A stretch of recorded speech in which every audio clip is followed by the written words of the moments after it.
Well, millions of Americans received a stimulus check earlier this year, but ongoing talks about a second stimulus check continue.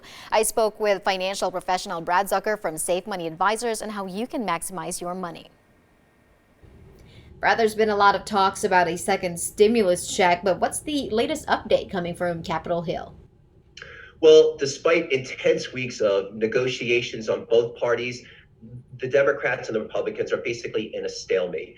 The Democrats unveiled their proposal for financial relief back in May. The Republicans had a counter offer back in July with the objective of replacing the lost $600 of weekly enhanced unemployment benefits that affected 30 million Americans. So the president signed an executive order to provide $400 of enhanced weekly benefits with tax cuts and assistance to renters and students. But some are saying that the president's actions are legally questionable and he may not be able to have the authority after all. We're talking about two different proposals here, possibly from the Republican side and the Democrat side, but what's the difference between the two? Well, the Republicans are proposing a $1 trillion financial relief package, and the Democrats are up to $3 trillion. But both sides are in agreement to a second stimulus check of $1,200 directly to most Americans.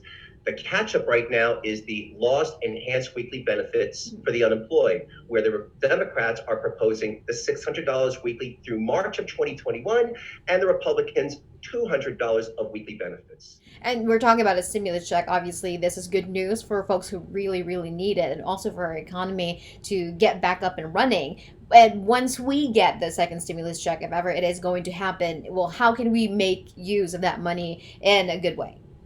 Well, you're right. The stimulus check is used to help people facing financial hardship as well as help kickstart the economy. So when you get your stimulus check, use it to cover all of your basic needs before you do anything else. What's left over should go or start your emergency funds. Generally, we want 3 to 6 months of expenses set aside for an unexpected bill. But if you are laid off or facing financial hardship now, you might need to pull money from your emergency savings. Use your stimulus check to replenish your emergency funds. And consider opening a Roth IRA, which is a savings tool that will give you tax-free income in retirement. If you're under 50 years old, you could deposit up to $6,000 into one of these Roths. If you're over 50 years old, up to $7,000. Well, if you're a young investor, you've got time on your side. Use your stimulus check and maybe invest money because you will reap huge benefits over the long term. If you're in your final 5 years of working or pre-retirement, use your stimulus check to max out your contributions to 401ks and your IRAs.